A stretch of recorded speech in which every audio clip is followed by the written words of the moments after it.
Hello and welcome to the RA Group Daily Webcast, where every weekday at 3:30 p.m. we host a daily webcast where our panel of experts discuss a wide range of topics to help you survive and thrive during the lockdown. Tomorrow we have another of our Future of Hospitality, the future of venues and visitor attractions post-COVID-19. Steve Chandler will be discussing that with a panel of experts. Today though, David Simms, our Culinary Director, is taking us on a cooking masterclass to make an authentic laksa. Please do send through your questions though. Now, David, over to you.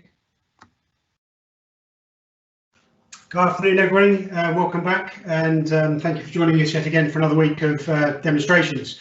So today I'm going to be making laksa. It's an all-time favourite dish of mine. I can remember being a young kid in Asia and eating it for the first time, and it's been a favourite of mine ever since. So today I'm going to be doing a roast pork belly laksa, and I'm going to talk you through the process. So before we start, I'm just going to talk you through the ingredients, which we need for today. Obviously, laksa paste is really important. This is the brand I've used the most. It's a AM brand. You can get it from eBay or Amazon, both really good. It's about £2.50 a jar, but it's really good. It's the best one I can find. Then you need a non-emulsified coconut milk, which is really important. So, I mean, some of the supermarket ones are emulsified, so you don't get the separation of fat and milk. This is a Thai one. I actually get it from Sainsbury's. The name of it's on the recipe, but it's really important. It's a non-emulsified coconut milk. Then we've got ginger, garlic, and lemongrass, crispy shallots, shiitake mushrooms, kaffir lime leaf, lime, chilli, coriander, rice noodles. You should use vermicelli for this, but unfortunately I couldn't get any, so I just got the normal pad thai rice noodles. Slow cooked hen's egg. These are Burford Browns, cooked for 6.5 minutes, and bean sprouts. And the last ingredient, obviously, is stock. So with the stock in the pork belly, it takes quite a amount of time to do. So what I've done is I've done a time lapse going through that process. What I'll do is I'll explain the process as we're going through doing the video. So Steph, if you can run the video for me, that'd be great.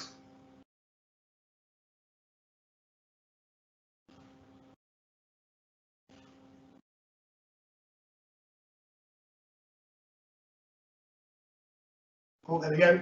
Okay, so in the pan, we've got shallots, garlic, thyme, ginger, and some lemongrass, and then we've just got the roasted chicken wings going in on top there. Chicken wings are roasted really well, as you can see, really caramelised. And I'm just deglazing the pan there with some boiling water, 2 litres of water in total, straining it off and then topping up to 2 litres. Then you just basically leave that on the stove to simmer for 3 hours. And then with the pork belly, it's nice dry aged pork belly. It's really important. I've left that in the fridge for 48 hours on cling filmed. Then all I'm doing there is scoring the skin really finely. So with a scalpel, or you use a Stanley knife, just to go through the top layer of the skin, not down to the flesh, but just so it's nicely skinned. This opens up the fat and enables it to get nice and crispy. Then I'm laying it on a wire rack, you see, and covering with boiling water. Then drying it. Again, that opens up the fat molecules, so again, it helps you get nice and puffy. Then I've just got some rapeseed oil and some fine sea salt, rubbing that in on the back and the front with some garlic powder. Onto a baking tray and into a preheated oven at 250 degrees. Do that for half an hour, and then I drop down the temperature to 220 degrees for another half an hour, then drop down even further to 150 for an hour and a half.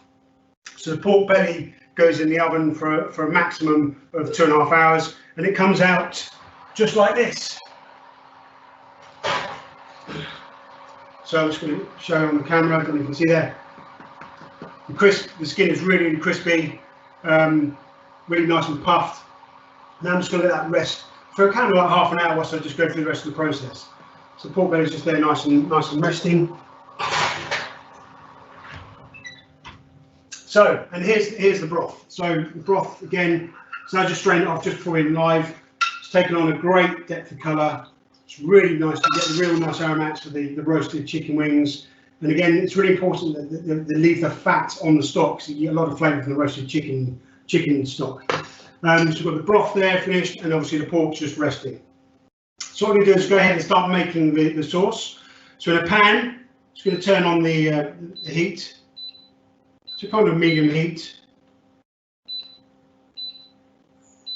I'm just going to put a splash of veg oil in the bottom of the pan there.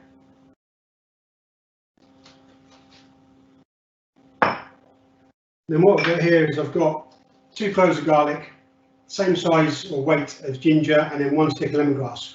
All 3 ingredients just gone through a microplane, so it's nice and fine. And all I'm going to do then, just put that into the pan, start toasting off the spices.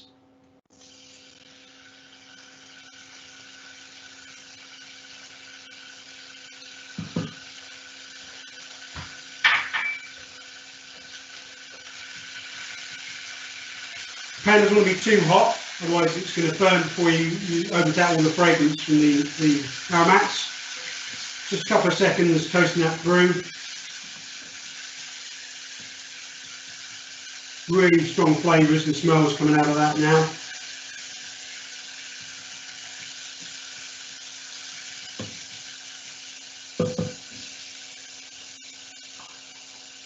Then we get the laksa paste. This is a recipe for 4 people, so it's going to take the whole jar of laksa paste. Just going to scoop straight to the bottom.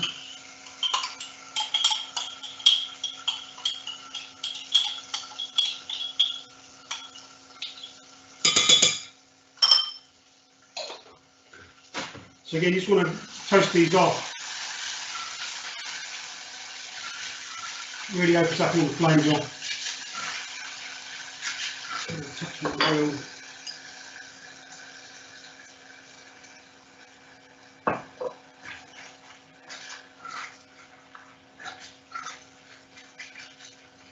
So I'm just looking to toast the spices. In there you've got kind of galangal, got shrimp paste. So it's obviously raw at the moment, so it's really important that you toast it off the bottom of the pan. It really changes the flavour. If you put it in raw and you don't do this, you get a very different flavour. Quite acidic. You don't get the natural sweetness from the caramelisation of the spices you're putting in the pan here. Again, as you can see, it's just starting to stick in the corner there. So it's going to touch more oil just to stop that from sticking. So don't want it to burn.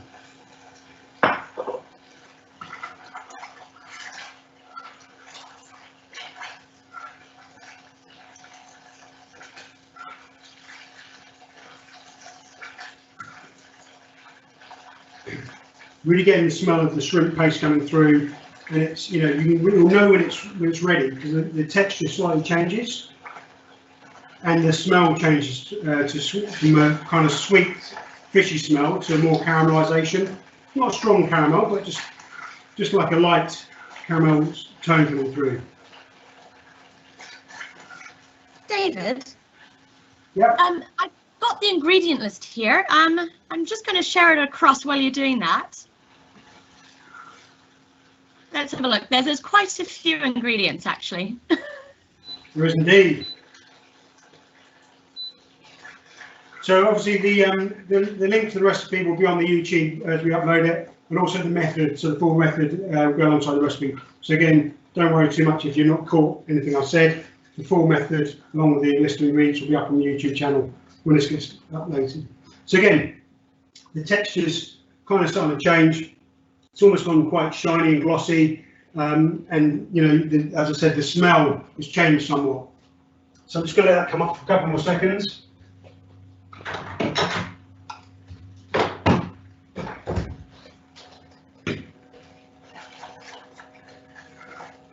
David, we've got a few questions here, if you're okay to answer. Yeah. Gavin's asking if you can use regular chicken stock at all. You can, yeah, absolutely. You can use either the stock cubes or the pouches of stock you can buy from the supermarket. It's fine. You know, I make my own, just because the chicken wings I find have got quite a lot of gelatin in them, so you get a really nice glossy depth of flavour, and also roasting of the wing gives you that lovely caramelised, fatty, delicious layered flavour. So it just changes it, but absolutely fine. You use a stock cube or portion stock, no problem at all. Okay, so I'm happy with that now. It's kind of bubbling away nicely. I don't know if you could hear the difference where there was quite a bit of moisture and before it was bubbling and spitting quite a bit. That's kind of stopped now. It's kind of just starting to separate out, which I know means it's ready.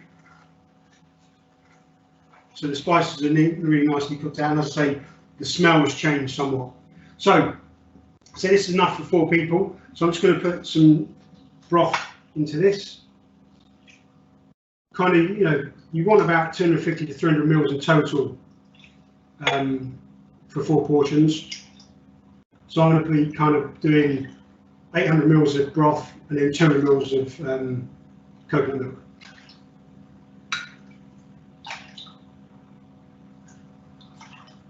Okay, so I'm now bring that up to the boil.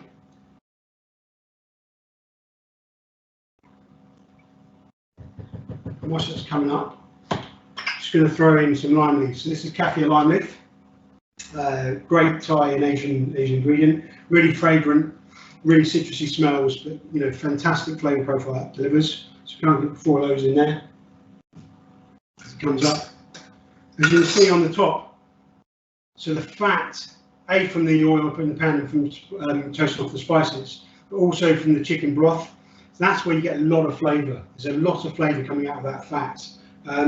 So it'll kind of, you don't want it to emulsify in the stock. And when you read the method later, it's important that you don't skim the stock when you're making it, if you make your own version. So that fat has got a real depth of flavour.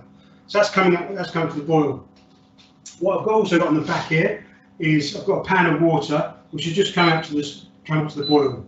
Okay, now what I've done in there is there's no salt, because this is quite salty as a dish anyway. So that's coming up, and then I've got the noodles here. So very simply, okay. If this is vermicelli or any rice noodles, you do the same thing. So this has been soaking in cold water for half an hour now. As you can see, it's just kind of broken down, so it's nice and pliable, which is great. Same method if you're going to do pad thai or make a broth. So if you soak them like this, kind of sit them in the water, and then either you can drain them, go straight into a frying pan or a wok for pad thai, or like this, I'm just going to do a portion straight into the colander there. It's just going to warm them up. Don't take long to cook at all. So most of the structure's changed in the water there. Otherwise, the worst thing to do is overcook them because they're really kind of snotty, which is not nice, a really gummy texture, which you want to kind of avoid. Whilst I'm waiting for the broth also to come up, just going to get the shiitake mushrooms prepped. So again, shiitakes in the broth. I've taken the stalks off and they've gone into the broth. So again, just going to thinly slice shiitakes. These are going to go into the soup raw. Again, great flavour profile coming through from the shiitake, nutty, and also an element of sweetness. As the broth's come up to the boil nicely, so let it boil for a couple of minutes. As soon as it comes up, the smell of the lime leaf comes through really strong. It's an amazing flavour profile. Sonia. Sorry, we've got loads of questions. I'll try and get through as many as we can, guys.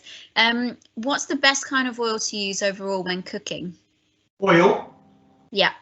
So if you're pan frying something like this, or you want a neutral oil, so it doesn't change the flavour or anything. So, you know, a neutral rapeseed or veg oil is great for something like this. If I was using a wok, I'd use high combustion oil, something which has got high temperature combustion. So something like a nut oil, like a peanut oil is good, or a corn oil, just because it won't catch flame. You can get it really hot and give a good scorching flavour before it burns.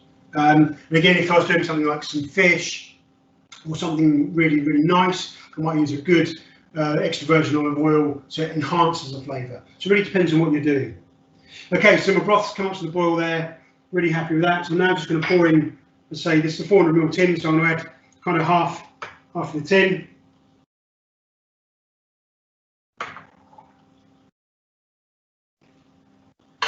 Now I'm going to put some fish sauce, just again to give you a seasoning. So you know, obviously don't use salt in Asian cooking. Use natural seasonings like fish sauce or soy sauce.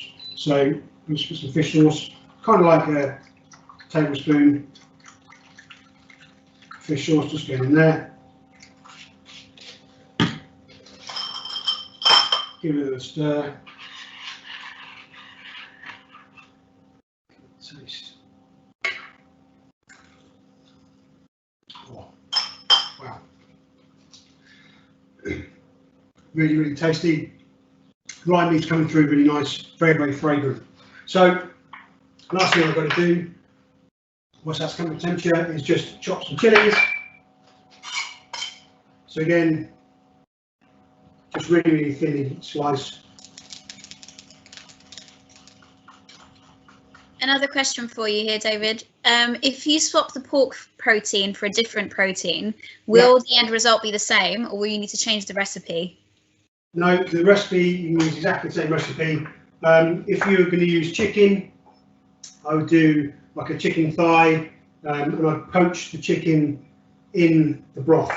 So make the broth, or you buy a stock, whatever you want to do, but then poach it in the broth again, because you're just laying flavours. If you did prawns again, you can use a chicken stock's fine for prawn laksa, but just again poach the prawns or the fish in the stock you're going to use to make the sauce. And again, obviously, if it's a thigh on your chicken, once it's warm, just flake it down, and you've got your flaked meat. And again, if it's prawns, they go in the last couple of minutes just to cook through in the actual broth. So technically, the process doesn't change; just how you cook the meat changes. Make sense?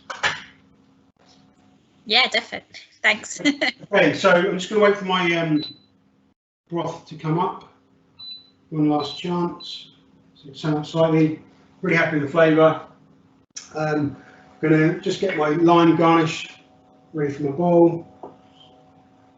Sit that there. Coriander, chilli, shiitake, shallots. Okay, so my pan's boiling in the back for my noodles. So I'm just going to take a handful of noodles, drop it into the colander. Really, really simple. Strain some boiling water.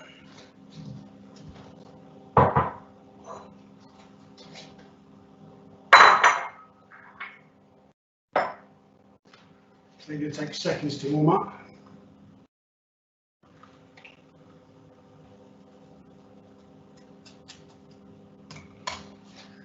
Okay, get my pork belly out. Onto the board. So the noodles are done. Drain them in another pan, and then broth's happy. So, time to build the dish. So, get my dish, shake the excess water off the noodles.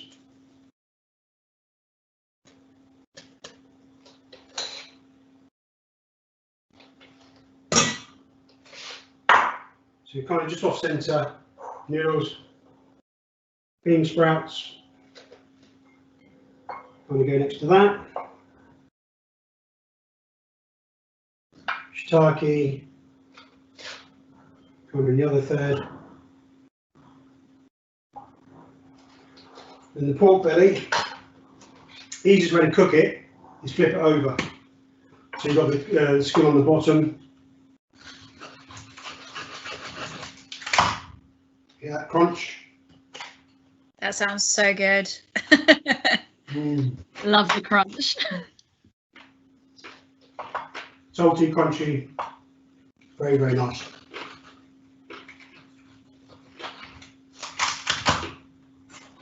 One slice.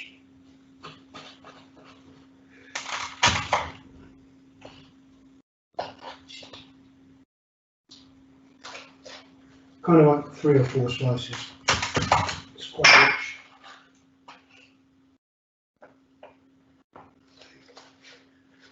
Sit that on top.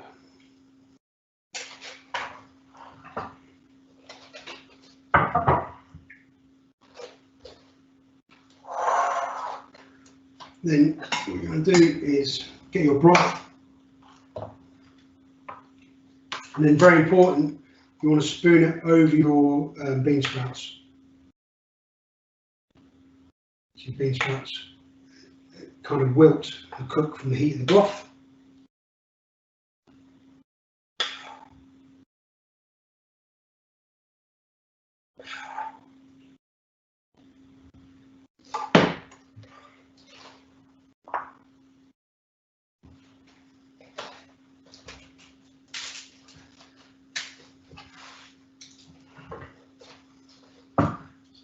nicely.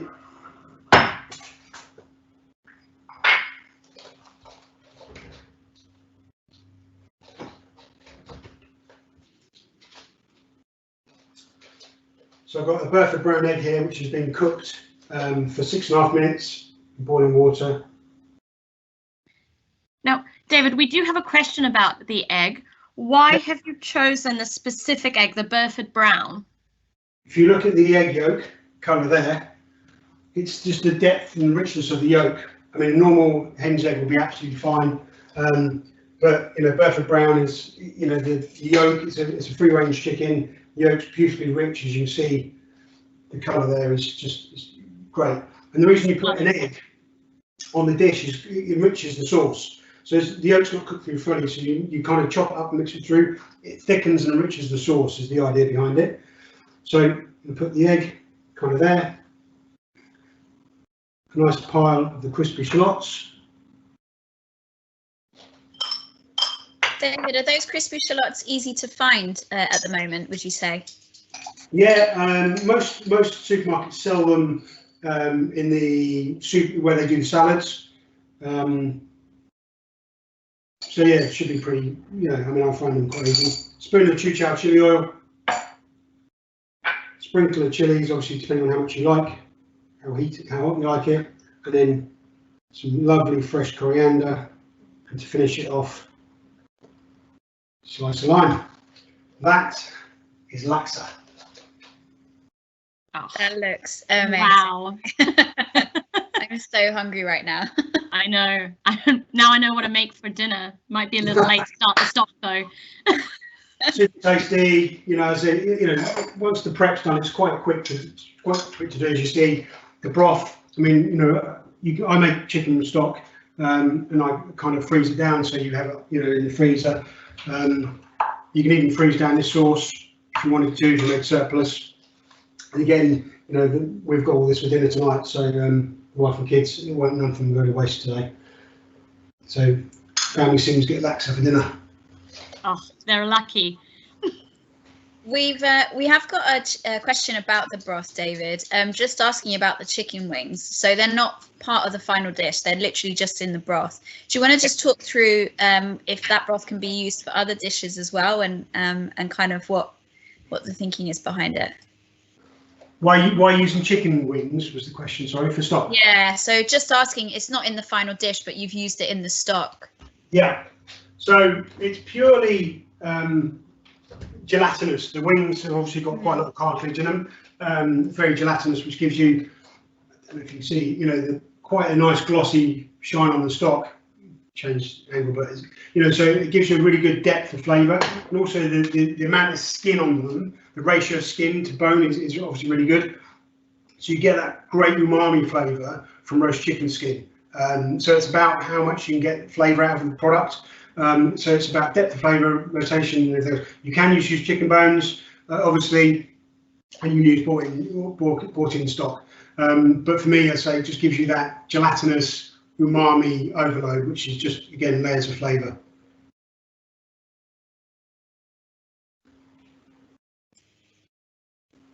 Any other questions, Sonia? Yep, sorry, I had a little technical issue with my mute button. No, I was just going to ask, your crispy belly skin looked amazing. What would you say is the secret to getting it that crispy? Again, it's the key thing is drying it in your fridge. So when you get a piece of pork from either a really good butcher or from the supermarket, it's been in the packaging. So unwrap it, put it on a plate with a kitchen towel underneath the flesh side, so the skin side's up. Now, mine sat on my bottom shelf of my fridge, obviously being mindful of cross-contamination, for 2 days. So just so it air dries, and you know, on the video you saw, the skin's really, really dry.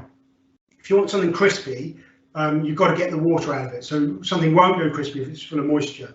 So air drying the skin is part of the test, and then obviously scoring the top layer so it opens up and gets into the fat molecules a lot easier. So that's really, really important. If your fat is still quite wet after being in the fridge for 2 days, nothing you do is spread your salt on top, leave it for half an hour. You'll see water, you know, globules of water sitting on top of your pork skin.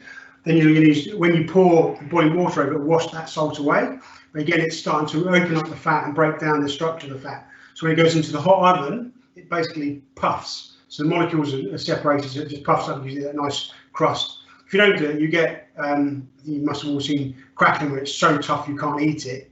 You need it to kind of puff so it breaks down the structure, so it's A, easier to cut, but B, easier to eat. If you do those sort of things, you should get good crackling. Again, it's a thing of trial and error. A lot of people will put it in won't put it in hot oven at the start. Again, you want that real blast of shock heat to really force it to open up and buff. Yeah, makes sense. Sounds good. We've got Daniel asking if you've got a spare room going at yours, so they can also enjoy laksa for dinner. I have indeed. You need to self-quarantine for 2 weeks first, though.